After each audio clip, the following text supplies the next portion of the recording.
Hey friends, I'm a business owner and I have a decently sized YouTube channel and I want to talk to you about passive income. This is a term we hear a lot nowadays, but especially in the realm of online entrepreneurship, we have some people, especially some younger people who are getting started into business and they want the idea of making money while they sleep or while they do something else. And this idea is very good in some ways, and passive income is kind of how I got started exploring online business and kind of how I started hybrid calisthenics early on. I'll discuss that in a bit.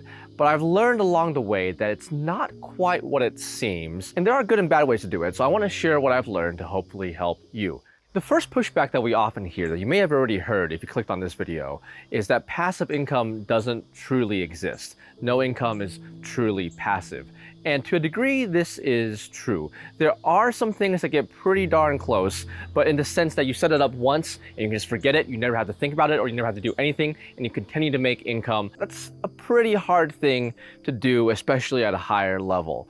But to define passive income and get us talking about the same thing, I can talk about how I got started. So Hybrid Calisthenics was originally a blog back in, I think, 2017. A friend told me about this business idea that she called a niche blog. You say niche blog, but there's also a saying where you say the riches are in the niches, and it doesn't quite work if you say the riches are in the niches. But either way, it's a blog that used to exist more. Back in the 2010s, when you Googled something, when you searched something that was relatively obscure. This is before AI and before these search engines were quite as robust and as advanced as they are now. But for those of you who remember this, back then you would search something like, motorcycle model making a clanking sound only when I turn left. And you search that, and sometimes you would find an article someone wrote specifically about that, and you think, wow, that's awesome. And then you look at it and hopefully it gives you the answer to what you want. Keep in mind, this is before Reddit and Quora were quite as dominant as they are now. So the top ranking result often was these articles. And the idea of a blog was you would make kind of like how we think of a YouTube channel now, solutions and discussions to various things people would encounter around a niche. It could be cooking, calisthenics, martial arts, surfing, skydiving, or really whatever you wanted. Anything that people regularly searched. And there was a lot of attention around finding what people regularly searched and making articles for that. It was really 2017, but it kind of feels like quite a different world. It was only 7 years ago, wow. And the idea is you would start a website, a WordPress website, and you would make 30, 40, 50 articles just to start around different topics, around a certain niche, and people would eventually find them. And if you made them really well, Google will rank them high, and you could place ads on those, or you can market your services, and you would generate passive income like that. So the idea is you could write all the articles up front and just wait a little bit, and if you do a good job, then eventually ad revenue will start coming in. And now that we've defined that, we can kind of see the benefits and the potential downsides of this approach. And I did do this, by the way. The first hybridcalisthenics.com was a blog. I wrote about 3 articles. I had trouble doing it in 1 hour, like the tutorials told me to do. I like to go deep and spend a lot of time, which turns out is actually a really good thing in some cases. So it would take me days to write an article and I would publish it. And I got about 3 of them and I wanted to do more. Some stuff happened in my life to where I didn't continue. And I eventually came back, still under hybrid calisthenics, but making more video discussions. But you can see right there why that might excite someone back in 2017, getting started into the idea of online business and passive income and really just starting to build something. I was still in my early 20s at the time, and I wanted to build something. I had high ambition, high creative energy, and I wanted to help people, so I just wanted to channel that towards something. So it really did appeal to me. I read this online tutorial. Someone said they built a blog like this and they got an offer for $25,000 for the entire website, which was so high that I almost didn't believe it. But nowadays in business seems very reasonable. And I just wanted to try that. And if you imagine yourself doing that, or maybe you have done something like this, you start to realize that it's not quite that passive. So first of all, there's the initial work of setting it up. And that can take a few or many hours, depending on how much time you want to spend on your things. Again, this was before AI, and that really did change the landscape of this. And I'm not sure these blogs are around quite as much anymore because of that, partially because of that. But let's say you spent the 20, 30, 50 hours to get these 50 posts out. This is usually done on the side, so that took you maybe a month, maybe 2 months. You met the minimum threshold for views and you got an ad provider to agree to put ads on your website. And then theoretically, your work is done then. You can continue working on it, you can continue building, but theoretically your work is done then as far as passive income goes. You still have to kind of wait to see if your work was good enough to make any money, or if there was a setting you got wrong, or if you didn't get enough backlinks, something like that. But theoretically, it should be passive. But it's not always, because first of all, you have to remember to pay your hosting bills. You have to remember to update your website. Every once in a while, a plugin will break and it's a security vulnerability, and then your site, even if it's popular, especially if it's popular, is now in danger of being hacked. You have to renew your domain, and most notably, probably put out more articles so Google sees your website as fresh and continues to rank it highly and send more people your way. And if you are in a topic that, even if it's evergreen, even if it's something like sports, you probably want to put out relevant information, updated information as you continue to go. Granted, none of these things, especially after you get rolling, really take that much time. You can set things on auto pay. If you set it on your card, it's probably not going to expire for a couple of years. A lot of the stuff about updating it, you could theoretically pay someone else to do that for you. But by and large, while it's not truly passive, let's say you had quite a successful blog. I feel like if you made $5,000 a month from ad revenue, passively, that would be successful in this realm, and you would call that a win. But you see how that theoretically should be enough for you to live on. 5,000 USD per month is around $60,000 a year. It is $60,000 a year. And while there are some expensive places where you can live that, there are many places in the world where you can live and thrive off that amount, assuming it stays the same and it never goes down, which, by the way, especially for things like this, it very rarely stays the same. It usually goes down if you just leave it alone, whether it's a YouTube channel, blog, Instagram account. Usually you have to manage it and update it in some way. And that is kind of what breaks the passive income image of sitting on a beach somewhere, sipping margaritas while money is being made for you. So you're essentially expecting to do nothing while someone else in some service that you set up a while ago continues to make money for you. And it usually doesn't quite work that way. Eventually something will chip away at that income and you'll have to step in, which you might be okay with, but as soon as you step in and you have to put any kind of effort, mental or otherwise, towards this, then it's not truly passive. It's somewhat passive, but not truly, because now you're having to work and update it. And this is where I kind of want to tie into things I've learned and why the people I know, which to be fair is mostly content creator, entrepreneurs, online entrepreneurs, things like that, the people I know that have the most passive income and passive income potential don't spend their time doing nothing. They don't spend the majority of the time doing nothing. They usually have some kind of business or passion that they want to work on, and they have other things to run alongside that. And I want to talk about why that's important and why that renewed my idea of what passive income was and whether or not it was really possible. Because for something like the blog, or you can also think of it as a YouTube channel, it's basically the same thing. One is articles and one is videos, but both are basically media and make money off ads. And if you think about why a blog or YouTube channel works in terms of monetization, you've basically identified an opportunity, a work opportunity for you to invest in, where you can put in some work now and be paid not all up front, but over time. And you are gambling a bit. There is some risks, just like with pretty much any other investment, and that is you are betting on yourself.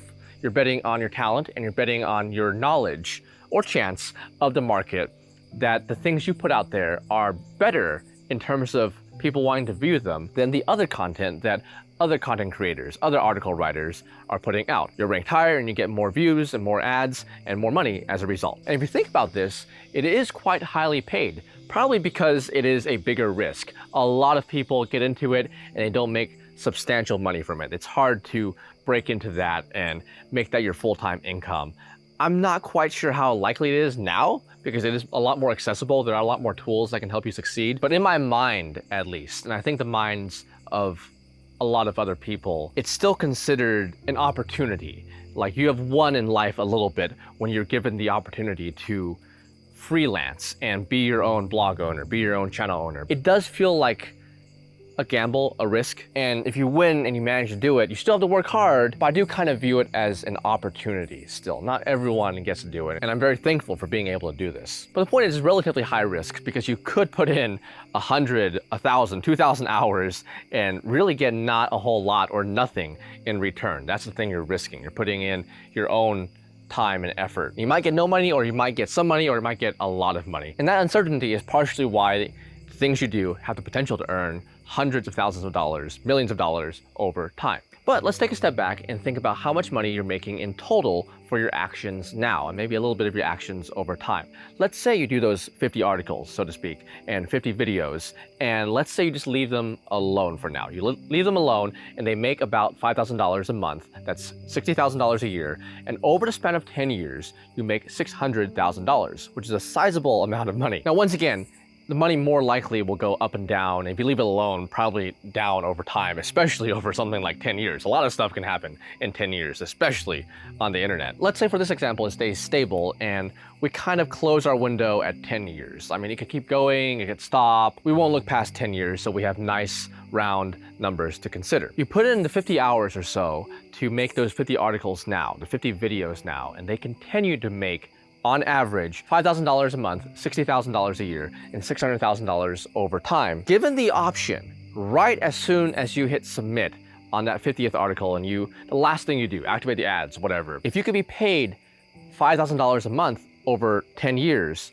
or $600,000 now, which one would you pick? And financially, I think the answer is you should pick the $600,000 now. That wouldn't be passive income because you're being paid now. But something you learn in business and maybe just being in school and just being in life is that money has time value. So if nothing else, you could put that $600,000 in a savings account and earn interest on that for the next 10 years. At the end of that 10 years, you would have more than $600,000, assuming nothing happened. And that's why it's better to have money now, because you can invest now and you can do things with it now rather than having it later. The argument is when you can have $600,000 now or $900,000 over time. Then it depends on a lot of factors and how you want to do things and your preference. But same amount, it's usually better to have it now. So you see from that passive in this case actually isn't good, because ideally you'd want to be paid now. So that's not passive income at all. You're basically a contractor. You finish this job, you hit submit, and you get paid now. But you're very highly paid. So that's really what I encourage people to identify.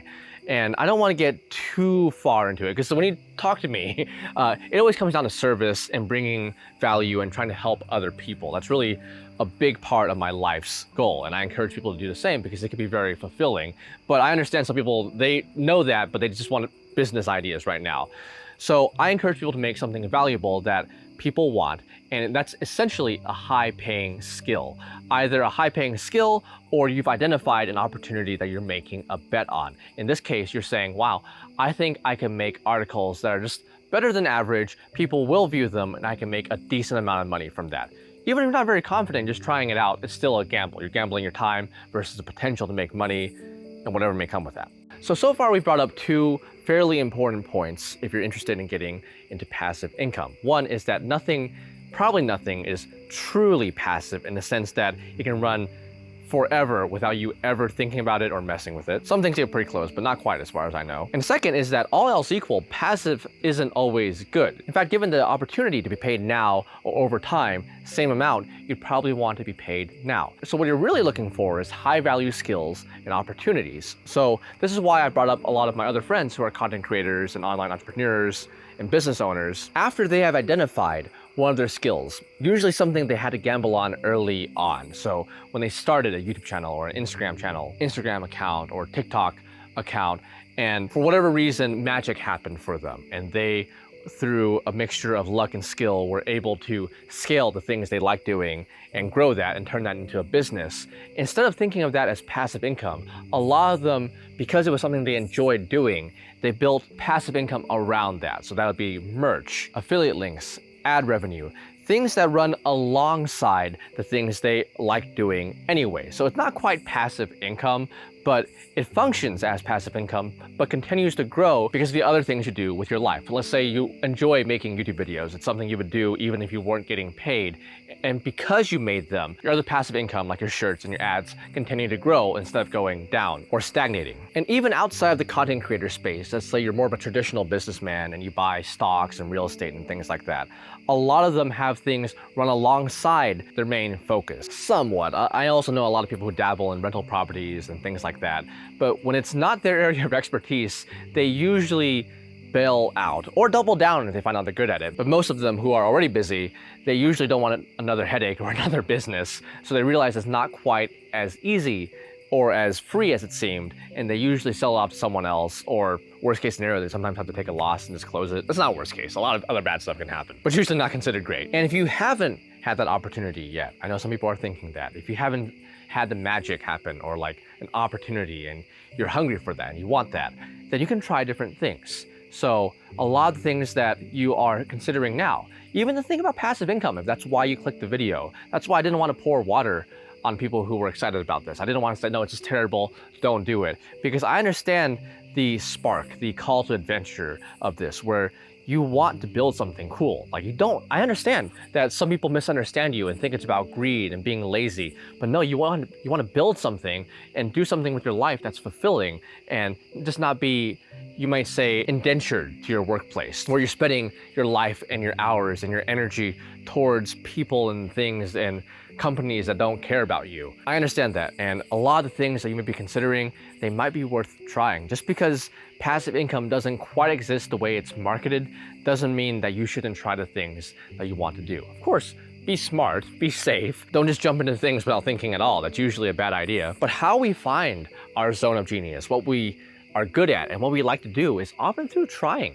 That's one of the pieces of advice I give people who are a little bit younger than I am, but they haven't quite found what they want to do in life. They haven't tried. And you see some of them are lost, which might be a little better than being falsely committed, because I see some people say they love cooking and they barely cook, or they love music, but they really don't listen to music or play music much at all. They just feel like they have to commit to something. But it's okay to be searching. It really is. Some people find their thing in their teens or 20s, and others, they find it in their 30s, 40s, 50s, or beyond. Like I mentioned before, keep trying to find things that bring value to others. I know there's different ways around that. There's different hacks that you can ride and think, well, if I do this, then I can be on a beach sipping margaritas.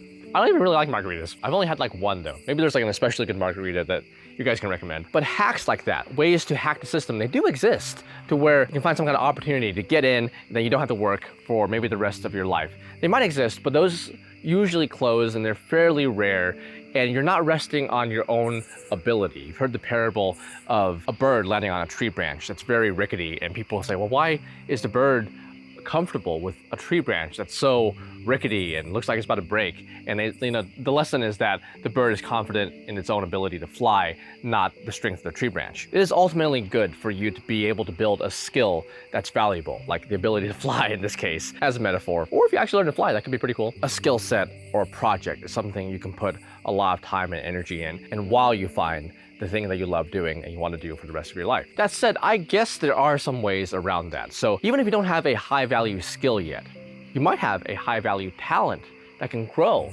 into that skill. You have a lot of passion and talent and energy that you would want to put into this area that could grow into a high value skill that could make you the $600,000 right now, or $6 million right now, depending on what it is. Even if you don't have that, you can sometimes get around it if you start with a high amount of money. Let's say you have the $10 million now.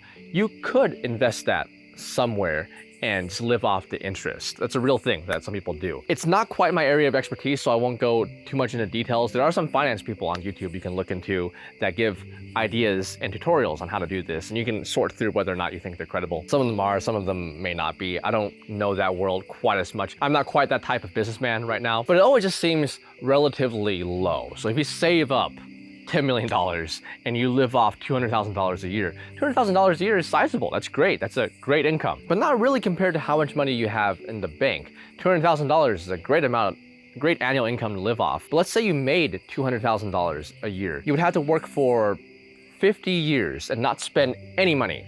Just put all that money, and there's no taxes or anything, right into the bank account for you to have $10 million. And that's the proportion there. And I guess it really does depend on your personality. If someone gives you $10 million and you think, well, I like to just have it in the bank. Remember, you can't really touch it. You can only live off the interest. You can just have it in the bank or fund somewhere where you live off the interest of that. That might be great for you, but what a lot of business people do is when they have the opportunity to invest $10 million, they usually don't just put it in a bank. They put it towards a business idea. And usually they have pretty high confidence in their own ability to identify opportunities, pretty high confidence in their own skills. It can still fail, but it's higher risk, but they have higher knowledge. And as a result, they can stand to earn a lot more than $200,000 a year. Again, I know these are high numbers and it really depends on your personality, but the point is, in order to make a good amount a year and live fairly passively, you usually have to start with a decent amount of money. Someone either has to hand you $10 million or you have to earn it somehow and then just invest all of it